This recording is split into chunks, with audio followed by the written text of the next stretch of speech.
Good morning and welcome to another episode of AI Daily. We're back again today. I'm your host, Connor, joined by Ethan and Farb with another three great stories. First, we have Meta's I-JEPA, and then we have Hugging Face and AMD, and then we have a new Beatles song. Um, first up, You'll hear it here first. Yeah. you heard it here first, guys. First up, I-JEPA is the first AI model based on Jan Lac Koon's vision for more human-like AI. It's called I-JEPA because it's joint embedding predictive architecture.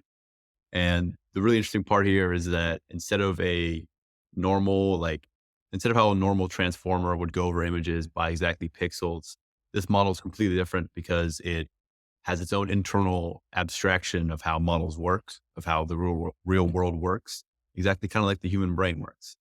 Farb, you've read into this some. What do you think about this? I think we talked about this before. This is another example of trying to do more with the same amount of computation and applying this sort of human model to create an efficiency that wasn't there before. I think they trained it on, a handful or a dozen GPUs in like 72 hours, kind of wacky numbers, compared to what you would have saw a year ago or even just 3 months ago. So that's I think the big takeaway there is that it's a much more efficient model, allows you to do a lot more with the GPUs than you would have otherwise been able to do. And it does so by sort of trying to copy what humans do. It's a really interesting approach. And it's cool to see that the human mind is not totally inefficient yet. Yeah, it achieves state of the art performance on ImageNet, which is a classification benchmark, in only a tenth of the GPU hours as other similar models would do. So it's a pretty big jump. Ethan, what does it mean to have a jump like this in a model? Yeah, I think it's clear that this model is better.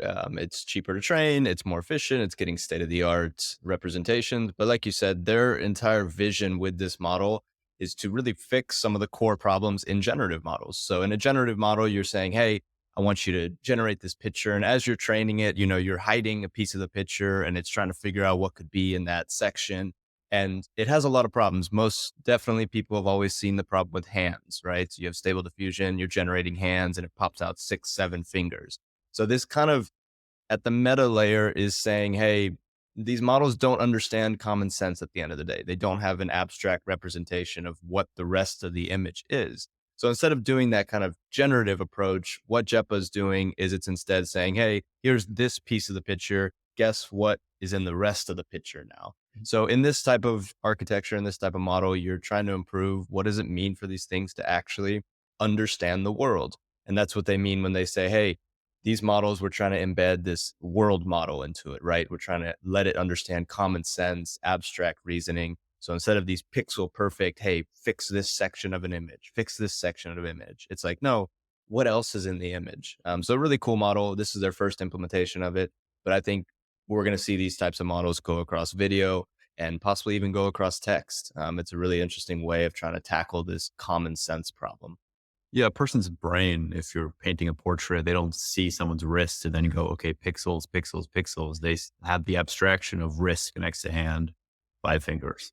So Yep. again, hopefully this type of model, like you said, will help with more intricate problems and intricate details like that. Yeah, Very it's exciting. really cool. Next up, we have Hugging Face and AMD partnership. Hugging Face is working with AMD to bring AMD GPUs directly into the Hugging Face platform. This is a pretty new type of deal. Usually all these AI companies are working with NVIDIA because CUDA has such a big performance update over AMD. It's way easier to work with and the GPUs are a lot better. Ethan, you've talked about before on the podcast how AMD GPUs are really difficult to work with. What do you think this means for AMD? Yeah, well, we have two pieces going on here, right? We have the chip shortage that every startup and AI company is dealing with. And then you have AMD over here who has the factories and kind of has the chips, but is not really connected to the AI community as much. They've done a lot of gaming work. Their frameworks aren't ready. So I think it's a really interesting partnership. Hugging Face's goal is to get a lot of these main transformer architectures, like BERT and like Stable Diffusion and Wave to Vex, some of the audio models. They're saying, hey, we want to get these working on AMD.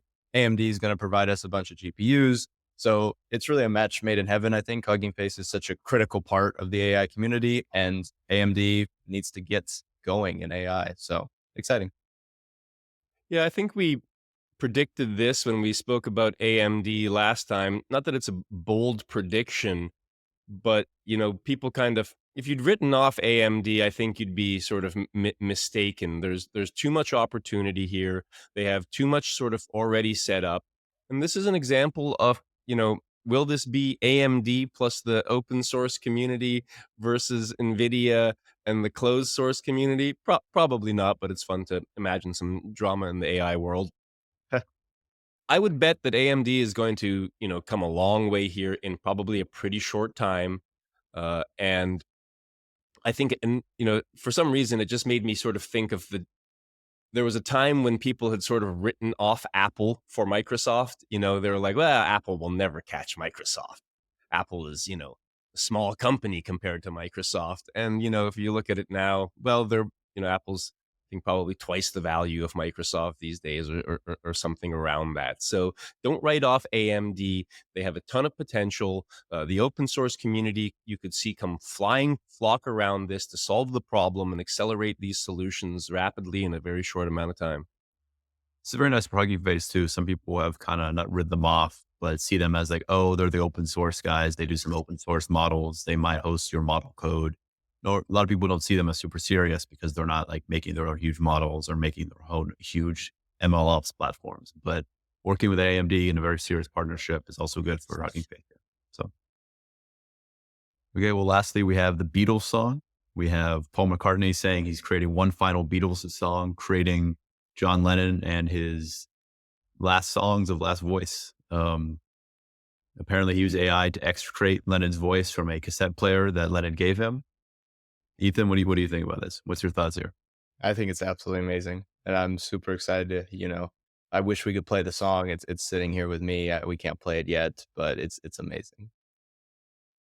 I think it is amazing, and I'm glad they're doing it, and hopefully they'll just be Beatles songs forever. To be quite frank, I think maybe they have to say this is the last one to get people excited or something. But the thing is, I think they've done this before. It seems like every 10 years, Paul McCartney grabs John Lennon's voice and gets somebody to help them, and they remake a new song, or they sort of add Paul to some recording that John had done some time ago. Not that it's a bad thing, it's an amazing thing.